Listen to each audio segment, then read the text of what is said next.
Hey, you. Thanks for tuning in. Just a quick heads up, this episode is rated R, so expect that there will be some language that you may not want your kids to hear, lots of adult topics, and quite possibly some explicit conversations about sex. This episode is probably not safe for work, though, I guess it depends on where you work.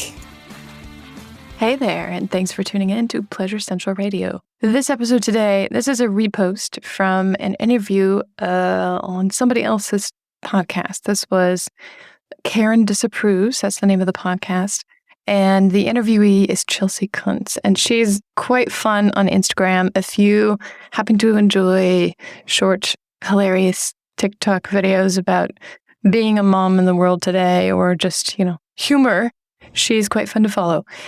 Check her out. She had me on her podcast and we had a good long conversation. We talked about a lot of interesting things. And at the end of the show, she had brought questions from her listeners and from her Instagram followers that they wanted to ask me. They wanted to ask courtesan and get some ideas, some sex advice sometimes. There's a little bit of everything in there. There's some exploration about attraction. There's some how to find a good position that works for both of us. Anyway, I hope you have a fun, titillating time with this one. Just an FYI, guys, this episode contains a lot of adult content. Don't listen to it around your kids. This is a steamy one. Okay. It's a steamy one. It's going to make you blush. It's going to make you clutch your pearls. I just spoke to Rebecca Beltran. She has over 10 years in the adult industry as an escort turned courtesan and 20 years living a polyamorous lifestyle. She also is an artist and a wordsmith. She is very talented. Guys, we hear about her story as a courtesan, but she also gives us some really freaking amazing relationship and sex advice based on her own personal experiences and from listening to her clients. And honestly, you're going to need a pen and paper. You're going to want to write it down. It's great advice. You're going to love her. Enjoy my friend, Rebecca Beltran. Karen Disapproves. Okay, so I listened to you on the It Goes Both Ways podcast, and I was like, I really want to get Rebecca on. Like, you are so fascinating, and you gave them some really great tips. I really want to hear a follow-up to their story because they're like, we promised you a follow-up. So you gave them great sex tips, and I wrote some down, wrote them down for my own life. Anyway, so I'm really glad that you were like, yeah, let's talk. Anyway, do you want to introduce yourself and maybe kind of explain to the audience what it is that you do and sort of your background? Yeah, sure. My name is Rebecca, and I consider myself a podcaster, a tango dancer, and a courtesan. And for podcasting, I have a show called Pleasure Central Radio, where I've been for about 5 years putting out episodes talking about how important pleasure is in my life. And by pleasure, I mean all kinds of pleasure, not just physical sexual pleasure, but that's definitely a big component of what's important to me. But pleasure is basically anything that feels good, that you have more energy after than it takes to do the thing. And that can run the gamut. There's plenty of things that are pleasurable. But I've been posting episodes on that particular topic. A lot of them are about relationships and sexuality, but just pleasure in general and things that I've found to be pleasurable, including tango dancing. I'm a very physical person. So I've been a dancer or done martial arts or some kind of focused physical outlet for many, many years. And every time that I take on something like that and I study it deeper and farther, I find that everything in my life has improved. My sex life has improved. My relationships are improved. So I often talk about those types of things on the show as well. Yeah. And I love ballroom dancing, right? Tango's considered, it's in the ballroom dance category, right? I love it. Like swing dancing, and I did a little bit of salsa. I love it. And I wish my husband would do it with me. It's interesting learning how to ballroom dance or do any kind of partner dance with someone who you are in a relationship with, but haven't already learned how to dance with. It adds a whole extra level of challenge, especially if you don't have any of that body training or dance experience to begin with, the learning curve is very, very steep, and it's easy to get frustrated both as the lead and the follow, whoever's taking whichever role. So I think dance is a fabulous thing and everyone should learn how to dance.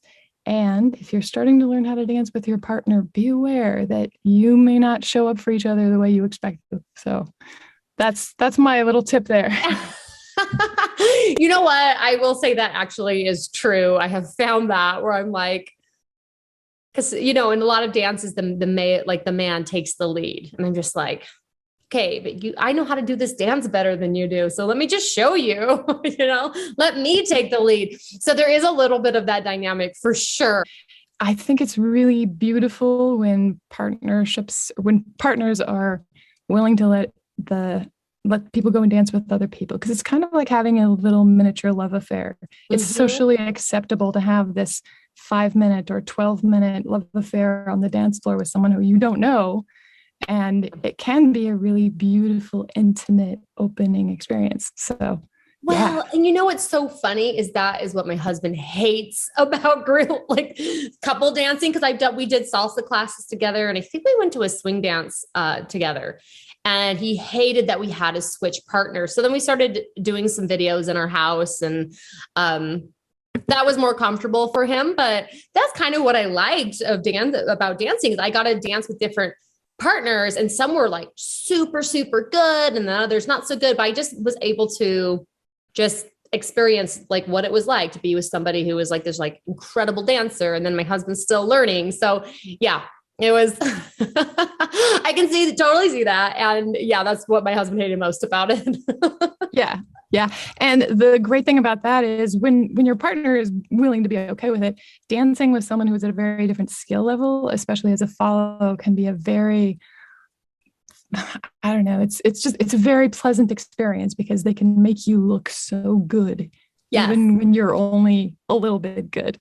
Yes. And there's a lot of freedom in it. Yeah. Yeah, there's a lot of freedom. It's oftentimes the sensation of being able to fly across the dance floor and being miraculously coordinated. And I love it. I think it's a beautiful thing. So I wanted to hear what is a courtesan? I think a lot of people might not be familiar with this term.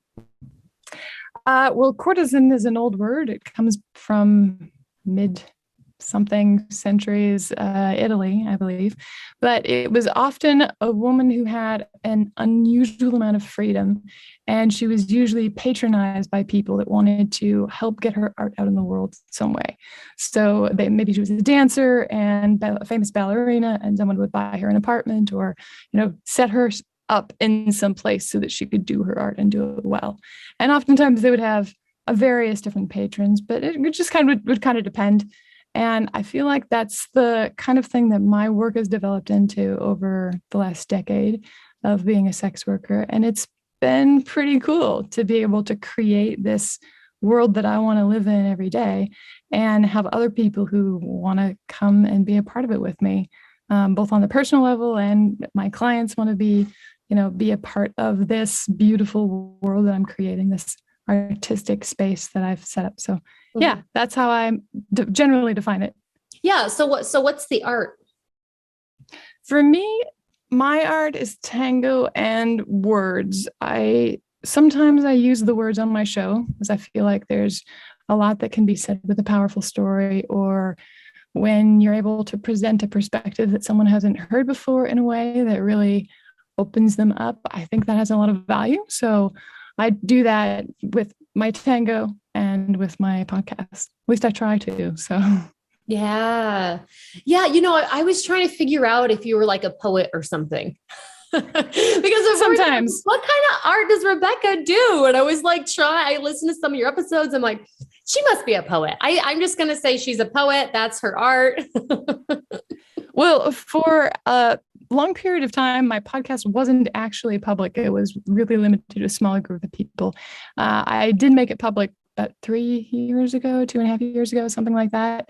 But for a while, it was pretty much run on donations and people who said, hey, yeah, I think this conversation should be out in the world, or I want to hear you talk about this particular thing. Would you please record something and put it out? So Yeah. So now it's public and it's open to the wider world, but I still have people that want to patronize and help and get everything that I'm doing off the ground, which is really cool. Wow. And I did just do a tango photo shoot as well with one of my dance partners for years. And that's not up on my website yet, but some of the pictures will be soon. Well, actually, I'm curious because you said like that your work has evolved into more of being a courtesan. So I want to hear a little bit about that evolution, I guess. Like, how did it start? And then how did it sort of turn into what it is currently? Yeah, sure. So it started about a decade ago. I was getting out of a really serious relationship and I knew that I still wanted to be around people and I wanted to make some romantic connections, but I didn't really want to like have a boyfriend or a partner yet. But I needed to develop my confidence again. I had been in this relationship for a long time, didn't even know if I was still sexy. You know, I figured maybe I was too old to be sexy now. And then I started to, don't remember exactly where I found the first couple of people, but I do remember the first one. I had made a deal with myself because I didn't really need the money, but I knew that at some point in the near future, I was going to need some money. And I was just curious, like, could this be a way that would really be fun and enjoyable for me to make my income? And I went on the first date thinking, okay, if I go out and I hate myself later, I will just forgive myself and move on and not worry about it. And that it'll just be a one-time experience. But I had so much fun that in the middle of the appointment, I was like, hell, I don't care if he forgets to pay me. This is great. So we had a really fun date. We had a really good time. And he didn't forget to pay me. And so I walked out thinking, this is a really cool way of exploring and getting to meet people and be intimate with people, but without really having to have a lot of commitment for myself. And that was how I got into it. And it's evolved quite a lot now. I would say, yeah, I was probably best described as an escort to begin with. But then my clients developed, my own personal desires developed. I started talking about different things on my show. Different clients started being attracted to me. And yeah, it was interesting. I noticed that really high performers that wanted to do interesting things in the world were my most common client. Mm-hmm. And they had a lot of the same needs and experiences that I had had. And so we were able to make some really great connections and support each other through some powerful life experiences. And I thought, how cool is it that I get paid to be an amazing companion for people and help them through this stuff. And it was interesting because I had before been a companion for people who were older and had dementia. And it felt very similar to that. You know, I was really holding a space for people who couldn't remember to take their pills, but still wanted to have a full life, couldn't drive, but still wanted to explore the city, they didn't really know who they could trust, but they were super friendly, right? So it was the kind of thing where I got to go around with them and help them be human and have a really full and beautiful experience. And I feel like sometimes that's what I get to do in my other work now. So yeah, it wasn't even just like a sexual thing. It sounds like you were having, it's almost like these like little, like these mini relationships for a day or however long that, client lasted. Yeah, absolutely. So when you got into it, it was sort of like, I sort of want to feel sexy. I want to experience that and sort of see if I still got it, which clearly you do. And then thank you. And how did you get your first customer? Like, how does that work? To be honest, I don't even remember. That was so many years ago. And there were a lot more places online where you could connect with people. I remember that it was online, but I don't remember where. Probably wherever it was, it's been shut down by now. But yeah, basically the internet is a great connector of interesting people. And that's always been both professionally and personally. Like personally, I use online dating often to find my partners. And I found that it's easier professionally even to do it that way, just because that's part of where people are looking. But it's a way that in our society we can explore and connect, having that anonymity of the internet to start with. Do customers ever like refer you to people and they're like, this was great, I have this other friend? Or like, is there ever like word of mouth?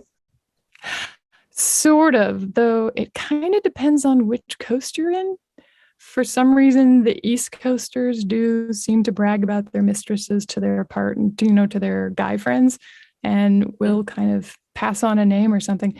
But on the West Coast, that doesn't happen so much. Usually it's the other way around, where the women in the industry, the other providers, will end up recommending other providers to the guys instead of guys recommending providers to the other women.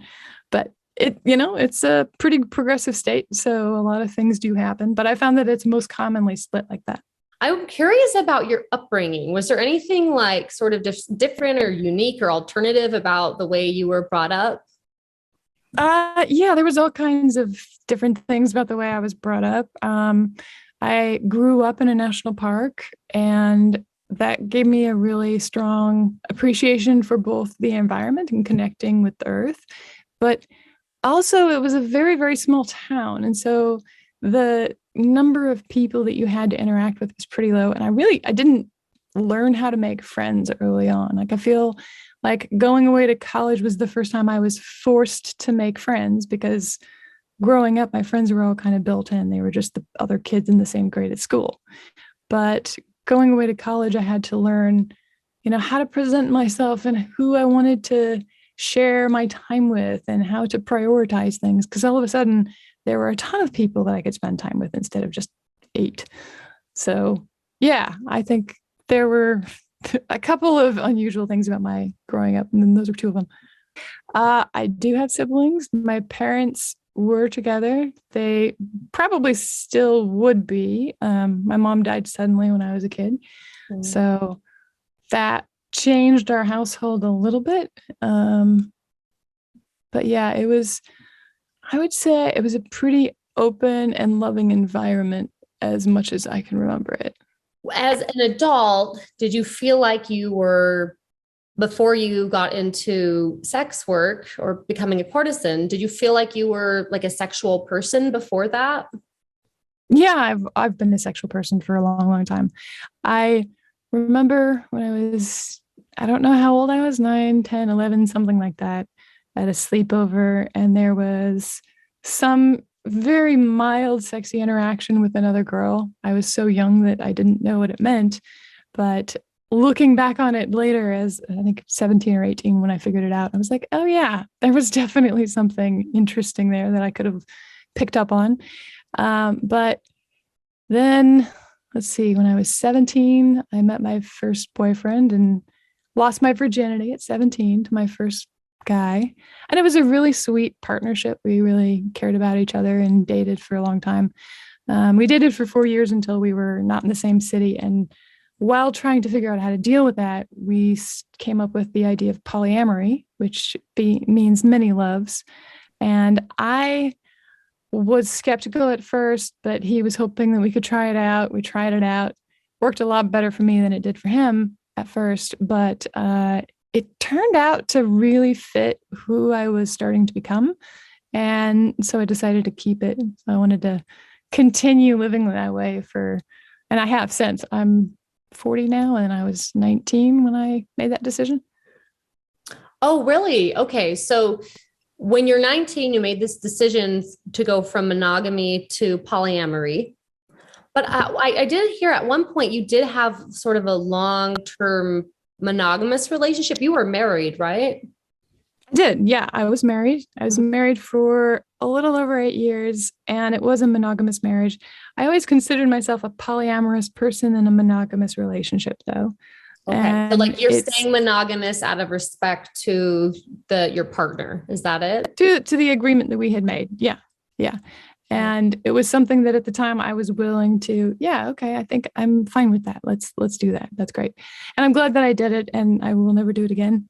Not because it was a bad experience, but because afterwards, while I was exploring myself and connecting even more with my body, because I had come a long way in deconstructing some of the, things that society tells women about who we are and how we're supposed to have sex.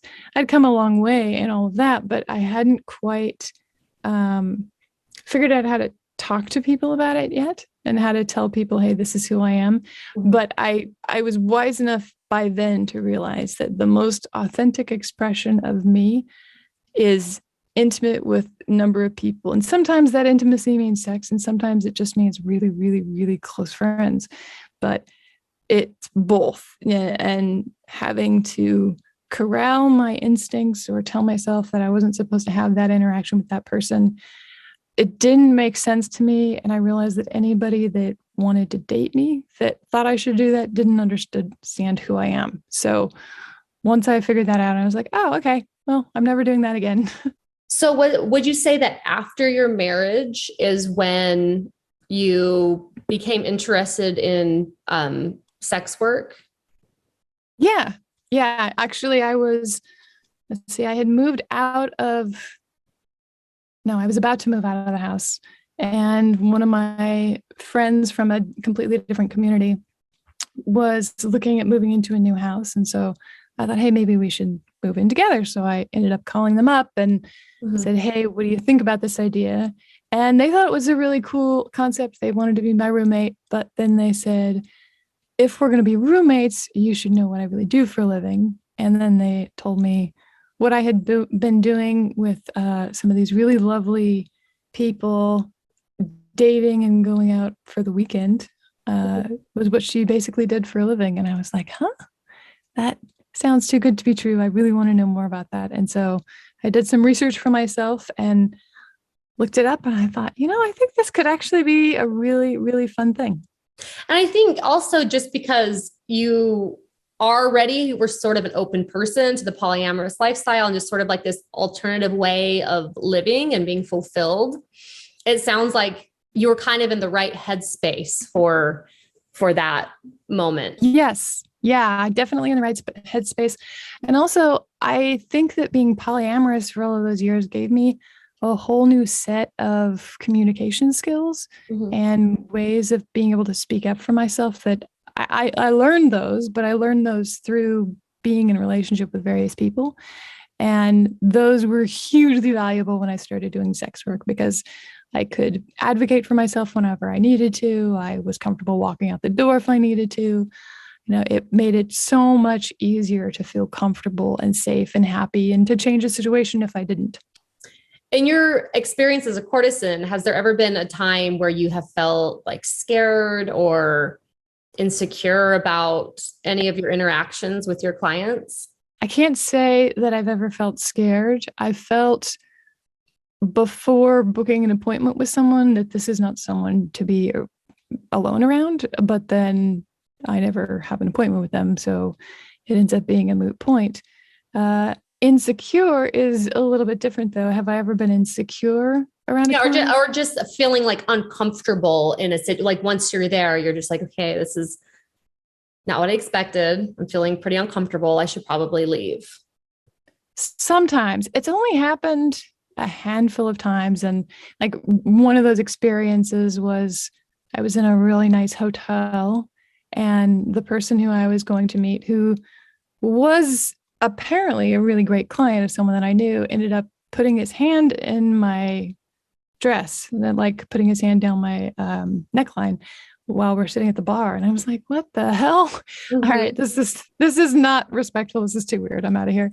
But it's very rare in my experience, for that kind of thing to happen to me anyway. Yeah.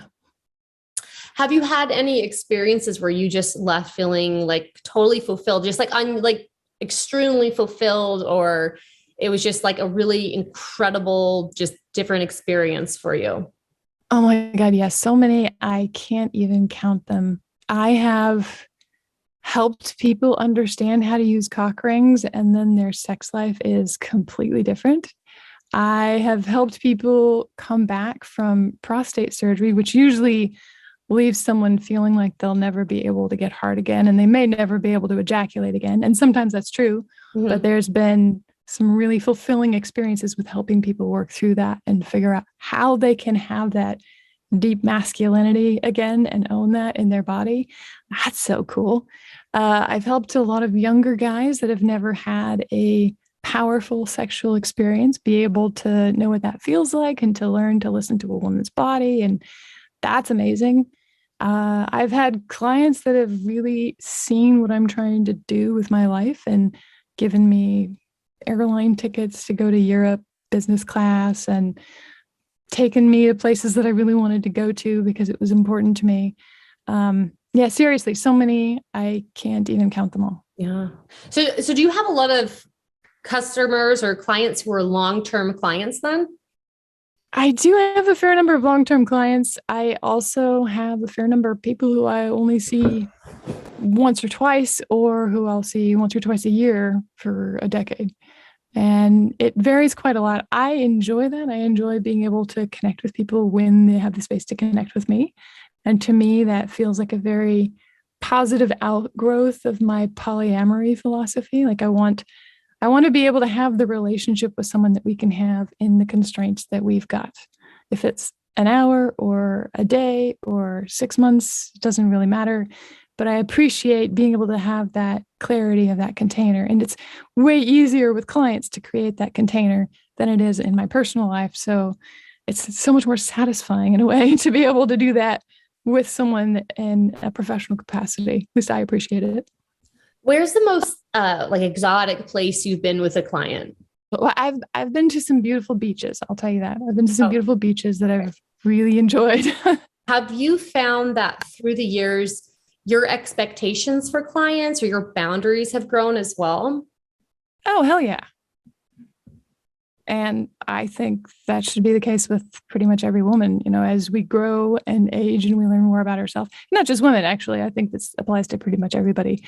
But yeah, my boundaries have shifted and changed. And in some ways, they've gotten a lot more elastic because I know more about what is safety and what isn't. But in some ways, it's become much clearer that, hey, I don't want to work with people that are in this particular mindset.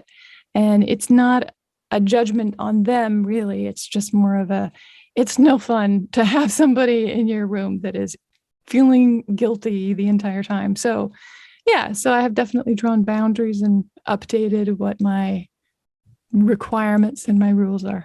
I just have a very different brand. It's a very playful and open and ethically non-monogamous brand. And so I see a lot more couples and younger single guys or guys that are divorced and don't really have the time to date yet because they're in the middle of their professional life and raising young kids as a part-time dad, right? So yeah, it doesn't show up a lot anymore. Yeah. Well, that's good. That's good, especially that you know what you want. And also I feel like there's an energy that you probably would take away from those experiences, and you probably realize what kind of energy that you want. Yeah. And like you said, it's just a very different energy, and people are attracted to people that are like them. So yeah. What is your most ideal client? Do you have just sort of a preference? This year has kind of been the year of the couples for me. And that's been beautiful because actually one of the most fulfilling experiences I had was years ago. There was a couple that came to see me, and they ended up coming every 6 months for a couple of years, just because that had been something that was really important to both of them. And I was a very safe place for them to explore it.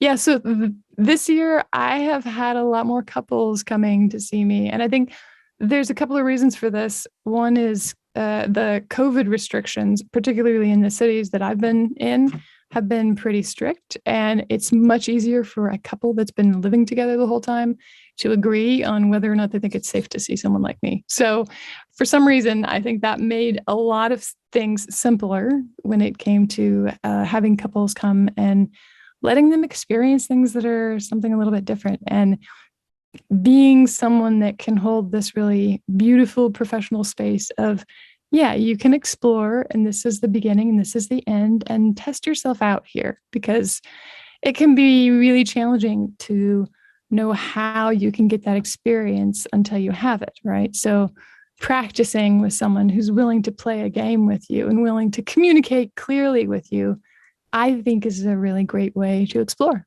With couples maybe coming to you during the pandemic, because you said your couples clientele has increased, right, over the pandemic? Yeah, definitely. I wonder if part of it is some couples thinking, okay, let's try, bring in another partner into the relationship. And often the ways they might meet that person, quote unquote, naturally weren't available anymore. So like maybe they're not going to parties or not having other couples over for dinner, or, however people start, that's kind of cut off. And they're like, well, this is something we really want. So let's reach out and have someone who does this professionally come into our home or hotel or whatever, wherever. Yeah, no, I think that's absolutely the case. Oh, wow. Yeah. Cause I would think the pandemic would maybe hurt business, but it doesn't sound like it has. It's been interesting. The pandemic has changed my business, because at first when it hit, everybody was closing down as much as they could and trying not to go out and see anybody. So it was slow for a little while. But what I found is that there are a lot of younger single techie people in this particular city. And they were some of the first people that were asked to work from home, because they can, work on Zoom on their computers, and always have been able to. And they were home alone for 6 weeks, 8 weeks, not being able to touch anybody, not being able to connect. And they were the first ones to say, hey, this is important. I need to be touched. Can I come and see you? Right. So that was an interesting thing to navigate, as everybody's COVID worries and fears and how long people were going to get together. But instead of having a handful of clients that I would see for a shorter period of time, I got a much smaller number of people that I would end up seeing for 4 hours or 12 hours or 24 hours. And it was an interesting shift, because I wasn't used to business having that kind of rhythm yet. But once I got used to it, I found that I really liked it. I liked being able to go deeper with more people or deeper with fewer people.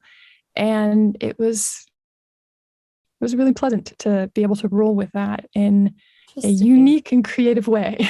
Do you prefer it that way? I mean, now that you've experienced that, or you like to spice things up and keep it interesting? Do both. I do like to spice things up and keep it interesting. I do prefer a handful of people who I spend a whole lot of time with, and then just a bunch of people who I spend a little bit of time with, partially because it does give me that rhythm of work, the way most people have some kind of rhythm of going to work every day, every week.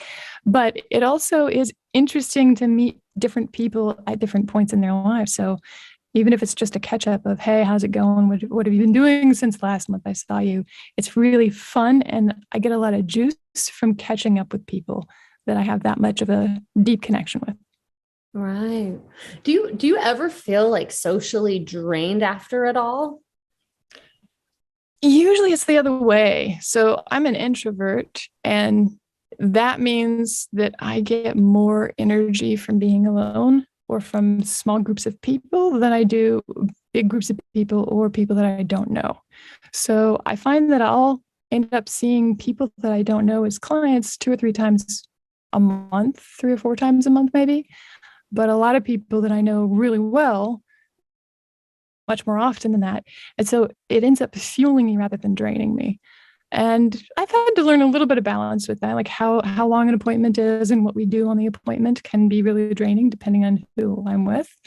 But once I learned how to be with somebody else, how to share a hotel room overnight with someone, and to still be able to hold my own space and be comfortable and make sure I do what I need to do before I get to bed and I get enough sleep and I wake up and I'm feeling good, then that actually became a whole lot easier. In the beginning, did you tell people that you knew, loved ones that, that about your new occupation? In the beginning, I told a small group of people who I really knew and trusted because I wasn't sure how it was going to work out. I wasn't sure if I was going to like it, but I did seem to be really enjoying myself, and I wanted to have some people who could have my back if I needed it. So yeah, I told a handful of people that I was really close to, who I felt I could be open and honest with. And then over time, I slowly started widening that group to the point where, within, 2 years, there wasn't really anybody in my friend group that didn't at least have an idea of what it was. And I don't know, I think it took me 8 years to tell everybody in my family, but that was mainly because I had a partner who had a daughter at the time, and he kept saying, no, don't tell him, don't tell your dad. But eventually I was able to get everybody in the loop and on board. And it's been surprising because you would think, or at least I think society tells us, that people in my position are not supposed to be enjoying themselves, or they're supposed to be drug addicts or something else. I don't know. It's usually not a very good view of people like me. But my friends who I would share things with, there were people that knew me well enough to know that I don't do anything without a good reason. I don't do anything if I'm not going to be happy and comfortable doing it, right? And everybody for the longest time had two questions right off. Are you safe and are you happy? And once they realized I was as safe as I could get and happier than most of them, then it just became like, okay, well, cool. Now maybe I'll come to you for sex advice sometimes. Wow. You sound like you have a very supportive group around you, like a very understanding and open group around you. I really do. I think that's been a huge part of my success too. It's not all been people that are polyamorous. I haven't really had that many poly friends until, 3 or 4 years ago. But I have had for almost as long as I have had for at least a decade, a really, really close group of friends that are non-judgmental and open and kind, and they're really wanting to cheerlead everybody on and to help people. So it's been lovely having that support and knowing that that's there the whole time. It allows me to spread out quite a lot more and to take up more room in the world, I think. Are you typically a very just open person, and just sort of, despite it being like controversial or not, you're just like open about your life with people? Pretty much about what you do, just about just any kind of anything that comes up in your life. Pretty much. So I tend to have a pretty good gauge about what people are actually wanting to talk about. So if I meet someone at the gym and we see each other every week there for a few months and they ask me what I do, I'm probably going to tell them that I'm a podcaster. And then when they ask me what I podcast about, I'll say relationships and sexuality. And then they're either intrigued and have a lot more questions and want to know more. And then probably I'll tell them more as soon as they are asking. Or they're just like, okay, that's nice. See you next week. And that's fine too. I don't feel the need to push this in anybody's face. Yeah. But I am pretty darn open about it, especially the more that I've learned that the more open I am, the more permission it gives other people to be open and to ask me questions. And I get way more fascinating conversations when I just tell people what's real. So yeah. I enjoy that. I'd rather have the real conversation. And you sound like you pick up on social cues pretty well because you've worked with a lot of people. So I'm sure you get it. Like you kind of know how to speak to people. Maybe. Yeah, I hope so. How have romantic partners been about what you do? Are they being pretty accepting and open to it, or? Yeah. So being someone that's already polyamorous, I find that the people that are in close enough alignment with me on polyamory are generally hell yes for do whatever you're going to do at work to help people be open to sexuality and to have healthier sex lives. So I've been very fortunate that way. And I think the fact that I live my values at work and at home makes it much easier to find that alignment so that my romantic partners are understanding of what I'm doing and why. What do you think the pros and cons are from monogamous versus polyamorous?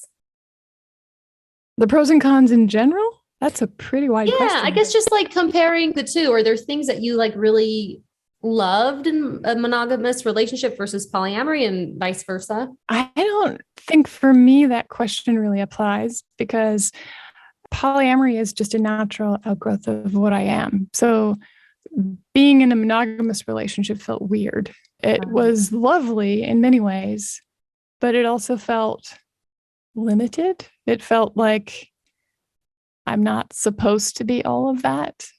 Okay, well, that doesn't make any sense. So it just didn't feel like a match to me. But I don't really think that there's better and worse when it comes to relationship styles. I think there's a better fit for you and a worse fit for you. And there's a better fit for you for right now and a worse fit for you for right now. And yeah, I mean, definitely polyamory is something that is likely to trigger everything that you have going on about relationships. Oh my gosh. I have, because I told you I have somebody very close to me who's in a polyamorous relationship. And I'm like, I would struggle. Like that would be a big struggle for me. I think I would be too jealous. I just think I would be. I don't know. Yeah, it's quite possible. Jealousy is not impossible in this world, but it is pretty rare. At least it is pretty rare in my circles.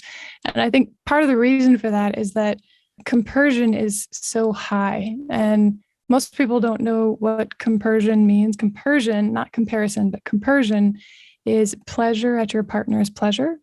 And it's a really common word to hear in the polyamory land, just because that is a big thing that we use to sometimes to fight jealousy, but it's just kind of the opposite of jealousy. They can't exist in the same place at the same time. So if I can find a place of excitement for my partner going out with somebody else, then I'm in a compersive mode and I won't end up feeling jealous. Now, that doesn't mean there won't be some thoughts that come up that make me feel different, but jealousy in polyamory land is usually seen more as a signal of, oh, hey, there's a thought that you're thinking that's not very helpful. Let's look at that.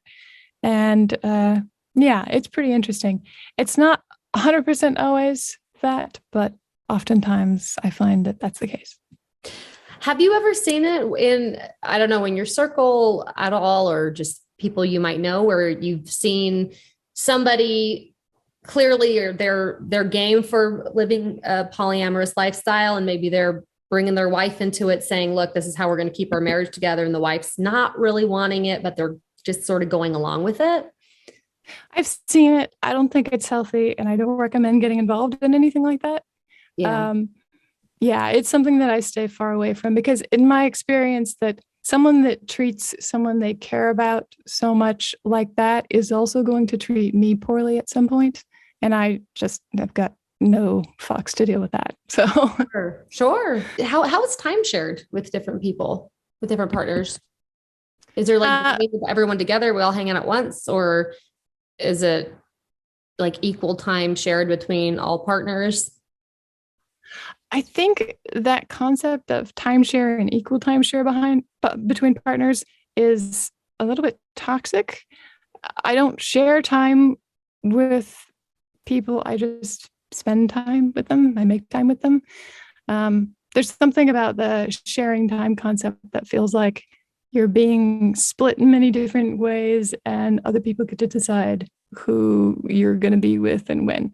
Yeah. And that doesn't make very much sense to me. But and it sounds like an obligation also. Yeah. Sort of. Mm-hmm. Yeah, exactly. And that's not why I'm in it. So yeah, that's not me.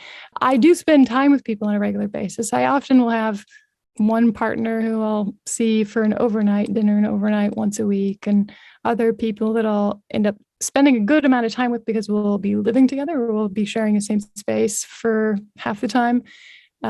But then it just kind of depends. I think each relationship can change as to the space that it needs in my life and the space that it can fit into my life.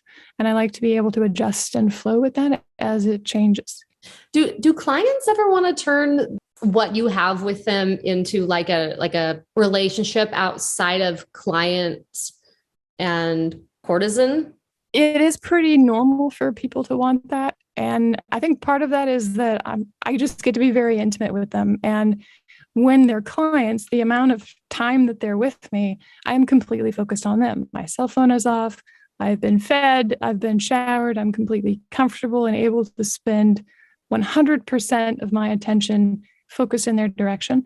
And that kind of intimacy is really, really tantalizing. And when you combine that with an open, non-judgmental person and a playful personality, then it can be very tempting for them to want to take that further.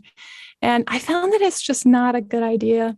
So I have posted on my website and occasionally had to remind people that, hey, the time that we spend together is an important type of relationship, and it's not the only one that you can have. It's not going to work like that. Yeah. And we're not going to transition from client to being in my personal life.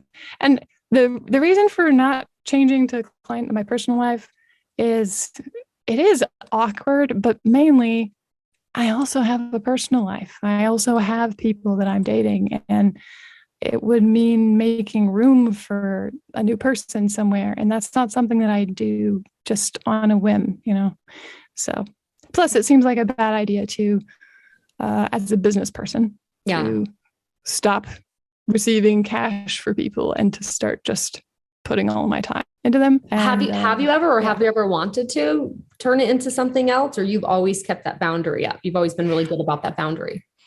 I have wanted to. I have done it 3 times, and it usually really fucking hurts. So it's not something I'm interested in engaging in. Right. Did those relationships last for a time period or for a long period of time? They were all different. One of them was about 9 months of mostly pen pals, but it was probably the best and healthiest of them all. And I really was able to connect to something deeper in myself in that particular relationship. But the distance was just, it wasn't going to work. And the other 2, they were both, the distance wasn't a problem, but there were other things that were a problem. And once I looked at them, I realized there's a reason why these people wanted to start dating me, and then why they weren't able to keep up with the fantasy that they had in their head about me.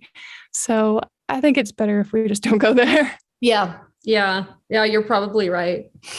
I have some audience questions. Are you open to taking some questions from the audience? Sure.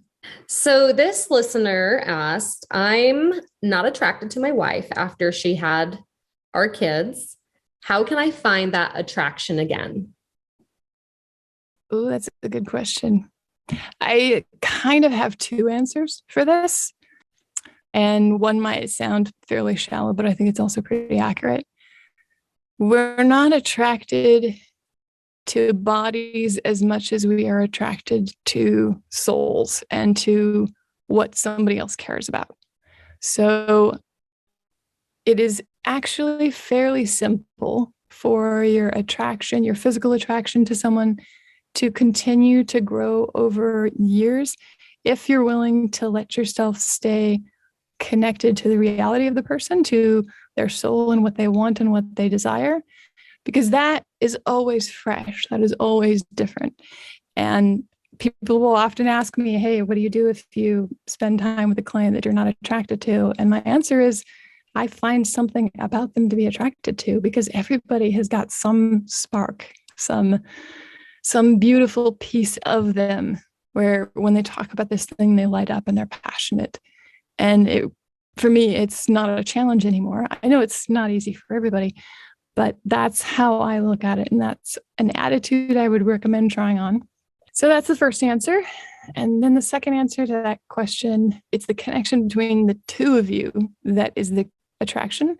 So figuring out what helps her feel sexy is the shortcut to fixing all of this. But what makes her feel sexy is probably going to be hard to find, especially if you've been nitpicking at each other or if you have a history of not being nice to each other. So whatever your version of romance or reconnecting with the person that you married, that will help spark the attraction again. And there is possibly an exception if you've got some physical stuff going on. If you're finding that that's not working, go see a doctor. I'm not a doctor, but I know that can really make a difference. But if that is the case, if you just lost the spark and the attraction, look for where it always has been. That's good. Wow. Rebecca, that was a really good answer. Thanks. Like really, really good. Damn. Writing this all down, or I'll just re-listen, Yeah, just re-listen. Okay. This one I can relate with. Okay. I hate being on top. I'm too lazy for it, but I want to love it. What can I do? Oh, okay. Well, that's not that hard, actually. Lots of different tips here. One is try putting a ton of pillows so you have absolutely no stress in your body. It's an interesting thing. I actually was having lunch with someone who wasn't a client, wasn't related to me in any way, but I was just overhearing this conversation at lunch. And he was talking about a woman he had just met has been insisting on pillows for everything during sex. Every position that they change into, she puts pillows so that they're both completely supported and totally comfortable. And he said he never had better sex in his life. And I say, I totally agree with it. Don't underestimate the value of figuring out what is comfortable for you. So hold on, being where on top, are they putting the pillow? Another one. Yeah, right? well, Where are they putting it the pillows? depends. It depends. So if you are wanting to be on top in that, traditional cowgirl position, you can get some big wedge pillows that will help set the sides. You can relax comfortably on the sides and not have to move very much. Another thing that's really helpful for that, especially if your guy is willing to play with your hips or pick you up a little bit, is I tell people, move me how you want me. And then I have a lot less work to do. I just keep up with whatever momentum they're building. And I don't have to be quite so in the moment. And it's a lot simpler physically for me. I always seriously, every time I'm on top, I'm like, I need to go back and do some legs at the gym. Yeah, that can be fun. The other thing is it doesn't have to be very long on top. It can be an incredibly sexy position, and you can use the enhanced sexiness of that position if it works for both you and your partner for that to be a short experience instead of where you spend, 10 or 20 minutes of the fucking. And I think that's pretty fun too, especially if you add the fantasy component to that and you can kind of charge up the idea of that position before you get on top. That can make it all the more enjoyable for everybody and then also often shorter.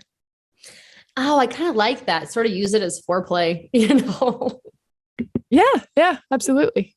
Oh, that would make my life so much easier. Okay. Ta-da, you're welcome. Okay.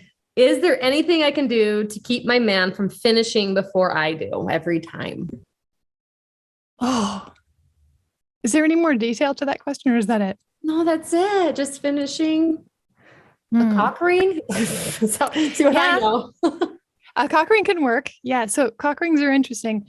They affect different people differently. And if they're fitted properly, they will either delay ejaculation or they will make it come faster. So you just kind of play with them and see what works for you. But yeah, cock ring can definitely work. Stay away from the numbing cream. That's not a good idea. If you're not already using condoms, use a condom. That can help slow him down a little bit. And what else?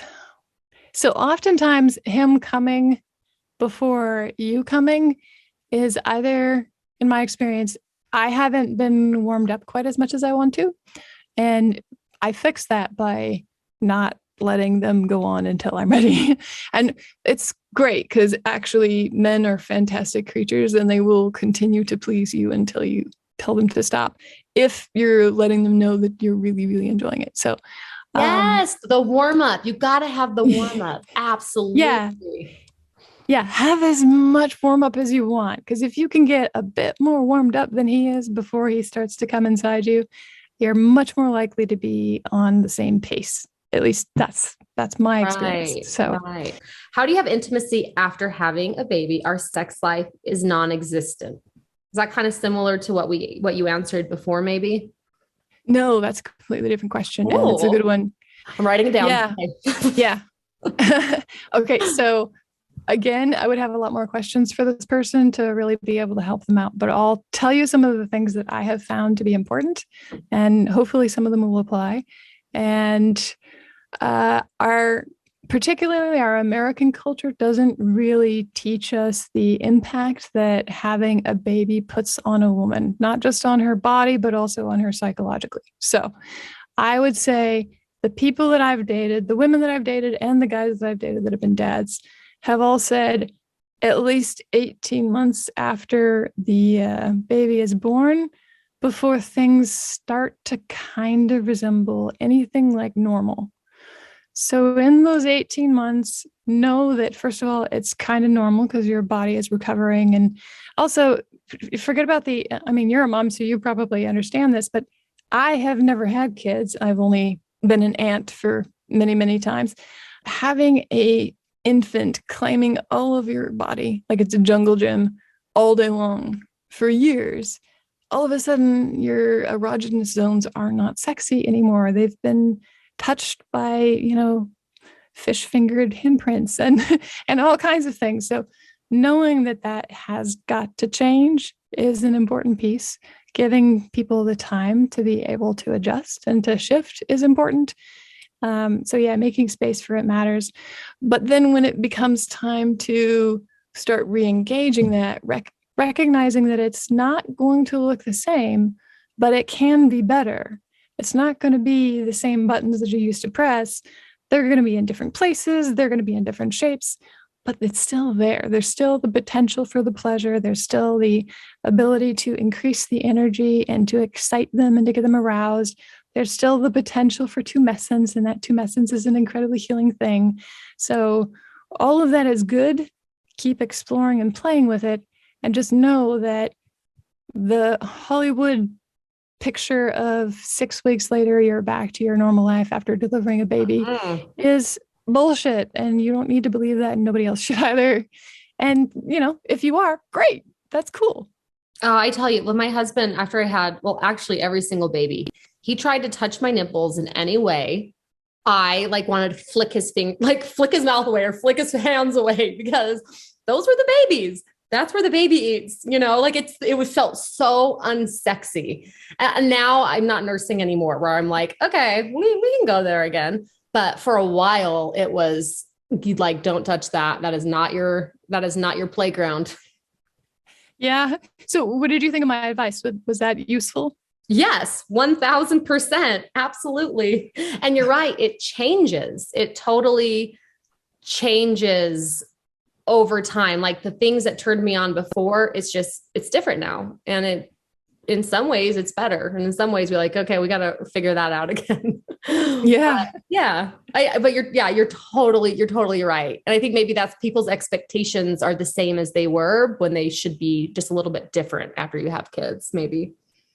Yeah. There's actually a great book by a neuroscientist, I believe, Dr. Amen, about the biology of women's brains and how it changes over the course of our lives as our hormones change. And it's really helpful, because I feel like me, and I'm sure many, many other women, had gone through stages in their life where all of a sudden something changes with your body and you feel crazy. You don't feel like yourself. You don't understand why you're acting differently. But there are reasons why we're being different, and having some understanding of what's going on before it happens or as it's happening is really helpful. But even if we understand what went on with us years ago, that can be also very healing and help us navigate differently as we move forward. So yeah, I'm a big fan of informing ourselves of those kinds of things so that we can have appropriate expectations of ourselves and our partners. Sure. What's the book called? I need to read this. The name of that book is Unleash the Power of the Female Brain by Dr. Daniel Amen. Oh, wow. All right. I'm getting it. All right. How do I get comfortable? This is from a male. How do I get comfortable? Let me say that again. All right. This is from a male. It says, how do I get comfortable and psyched to masturbate again? Without knowing why he's not comfortable and psyched to masturbate yet, I'm not sure I can help that much. But what I have found is that oftentimes when our masturbation isn't fun anymore, it's because we've escaped the process. We've let our minds go somewhere else, and we're just continuing to do this physical pattern that has always worked, but now we're reaching farther for it. We're having to go faster or harder or something. And that intensity level is no longer doing it for us. Or the porn that we're watching is no longer exciting, or we can't find anything that is exciting because we've watched everything that we've seen. But whatever the reason may be, in my experience, it's almost always coming back to presence and feeling what my body actually feels like. Because when I forget to be in the moment with my clitoris or with whatever actually is receiving the stimulation, it is a lot harder to ride that wave of ecstasy. It's a lot harder to even get up on the surfboard if I'm not paying attention. So what is it that helps you pay attention to your body? Like I've mentioned that I'm a very physical person. For a long time, what helped me pay attention to my body was just learning Pilates, training twice a week, or learning mixed martial arts. I was a Brazilian jiu-jitsu student for many years. And that has a really interesting way of bringing your attention into your body and bringing your presence and consciousness back into your body, even when it's got nothing to do with sexuality explicitly. But having that more internally focused connection, I find, is usually really helpful. And then, there might have to be some deconstructing of whatever thoughts or beliefs are there that make masturbating not fun anymore. But for me, the first step is always back to presence, back to the body, back to what I'm feeling, actually. Do you meditate? Feeling and experiencing. I have in the past. I don't meditate on a regular basis right now, but yeah, meditation is a beautiful way of helping tune up your body and your mind. Yeah, I mean, I really think being in tune with your body is a learned thing, because I am now, I think, starting to figure out my body in my mid-30s, and just even in the simplest things as like mental health or getting sick or and sex, of course, but it's like, I'm just now like starting to sort of, I feel like, fine tune my awareness with my body. And I'm in my mid-30s, but I feel like I'm constantly learning. Well, hey, guess what? It just gets better. Yeah, that's right. This is the thing that I think we underestimate. We forget the fact that we're going to have our bodies for the rest of our lives. And everything that we teach our bodies to do, we're going to know how to do for the rest of our lives. If you learn how to dance now, you're going to know how to dance until you die. If you learn how to have better orgasms now, you're going to have better orgasms until you die. Isn't that lovely? We just get better. That is. So here, this one's not a advice, but she has a question for you about your experience. She says, okay, are you the same sexually with your client as you are with your partner? Is there anything that you save for your partner that you wouldn't give to a client? That's actually a good question. I've never heard it asked that way before. Yes, there are a couple of things that I prefer to do only with my partners and not with my clients. Some of it is safety related. So I use condoms and protection with all my clients and with some of my partners. Some of them we have different agreements at different times where, that's not something we have to worry about. But as for, is there something that I save in particular? What is personal to each person is different and varies. And I have no problem with pretty much all of the fun, sexy things that I enjoy, period, doing them with clients or doing them with my personal partners. But the one thing that I don't like strangers to do, that I won't let strangers do, I don't like strangers to come in my mouth. So that's one thing that like really only my personal partners get that. And I don't know why, but that feels right for me. Yeah. And boy, do they love it. Boy, do guys love doing that.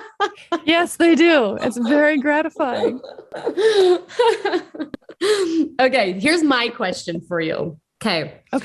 I would like to know how, like I said, been married 10 years, we're 3 kids in. And I tell you, although some things have gotten better along the way in the bedroom, I would like to know, and not even just in the bedroom, actually, this is not just a better question. This would just be relationship in general. I feel like we have sometimes are very like down to business with just not even just in the bedroom, but like all right, we got to get the kid down for a nap. We got to get the kids off to school. So we get into this sort of routine, and it feels like business. And I would like it to be more play and more friendship focused, because especially when we have more play and we are just friends instead of business partners, our sex is way better too. So, and we're just happier, overall, we're just happier people. So I'm wondering, with your experience, if you have any advice, how we can just be more playful with each other and just sort of like hone our friendship. Yeah. Well, first I have a question for you. Do you guys have any way of having these conversations about, hey, we want to play more here. We want to, do more of this here. Do you already have something like that set up? Where we have those, we talk. We can just have those conversations. I don't know, like we don't pick a specific time where we have these conversations. Sometimes, usually they come up when I'm just like, dude, like we have kind of just been all business this week. Like, where's the fun and romance here? And that's usually when it will come up. It's not like this preventative thing by any means. And when you bring it up, do you guys address it and then find a way to put play in, or does it get put off for a while longer? We'll usually say, okay, let's schedule a date. Let's get a babysitter and let's go out. Yeah. So we usually remember to, because we do try to go out once a week, and then sometimes we sort of forget about it. And then holidays and stuff come up, and then we're just thrown off a routine, and we're like, oh, we haven't really spent alone time together. So that's sort of when we'll bring it up. But yeah. Okay. So one thing that you can do is connect to how much you actually enjoy that with him. And you can do that without him. You can do that sitting down and writing in a journal and reminding yourself of all the fun that you've had. The great thing about something as simple as that is if you sit down and write for 5 minutes about, there was this fun time that we did this thing, or there was a sexy time that we did this thing, you're reactivating the memory path of that experience, and you're putting yourself back in that same emotional state that you were in when you were having that experience, provided you're talking about it in a way that feels clean, right? If you're like, we had a great time, but the rest of the day sucked, then you're not really moving anything. Okay. But if you're willing to sit there and just remind yourself how good it does feel for 5 minutes, once a day, once a week, you'll notice that you'll start finding the places where you can play, and it will be natural and easy for you because you've shifted the momentum of the busy into momentum of playful busy. And that is just enough of a shift to really have a big impact on your relationships. And to have, because it has a big impact on your thoughts, right? Just a little bit of changing those thoughts. Oh, absolutely. If we are busy, playful with each other, like there's like this friendship, like, yeah, we're busy and the kids are horrible, but we're still friends here. And this is teamwork and we are still playing. Then it makes me feel just like super happy and fulfilled.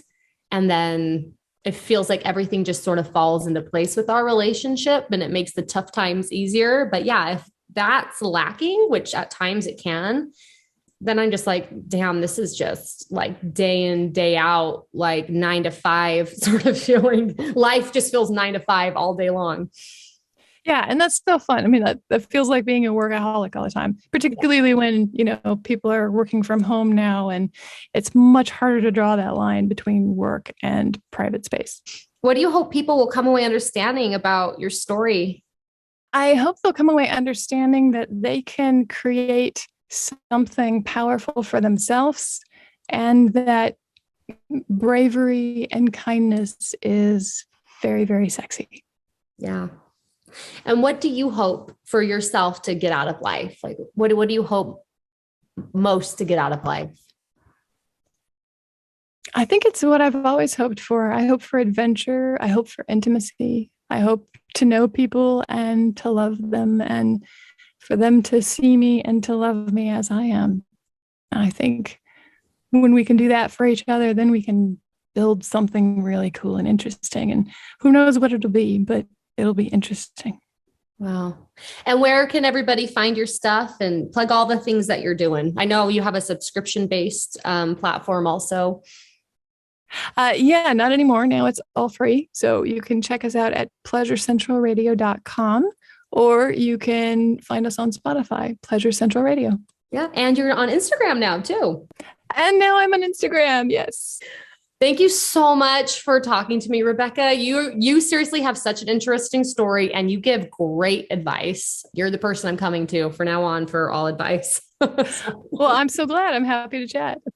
Thank you. Thanks so much for talking to me. Hey there, pleasure seeker. Well, that's it for today's conversation. Here at Pleasure Central Radio, we love using conscious communication, science geekery, and copious amounts of true pleasure to improve our partnerships, our money, and our love lives. And we hope you do too. If you loved what you heard here, we'd love a review. You can do this easily on podcast players like Spotify and Apple Podcasts. It only takes a couple of seconds, and it's an easy way to help more people discover the show without you having to actually bring it up with them. To hear other episodes of the podcast and get notified immediately when a new episode is released, follow me on your favorite podcast player. Find out more and get in touch at pleasurecentralradio.com. Your thought to ponder today is: the more open I am, the more permission it gives other people to be open and to ask me questions. And I get way more fascinating conversations when I just tell people what's real. Thanks for listening to Pleasure Central Radio. Today's episode is courtesy of Chelsea Kunz at the Karen Disapproves Podcast. Check out her show, available from all major podcast platforms. If you've listened to this episode today and were intrigued by something, we'd love to hear about it. What really hit home for you or surprised you? There's a voice message button on the homepage of pleasurecentralradio.com. Rebecca would love to hear what made a difference, and it's as easy as leaving a message on her answering machine. Can't wait to hear from you. Thank you for being part of the conversation, and we look forward to your company on the next episode. Ciao!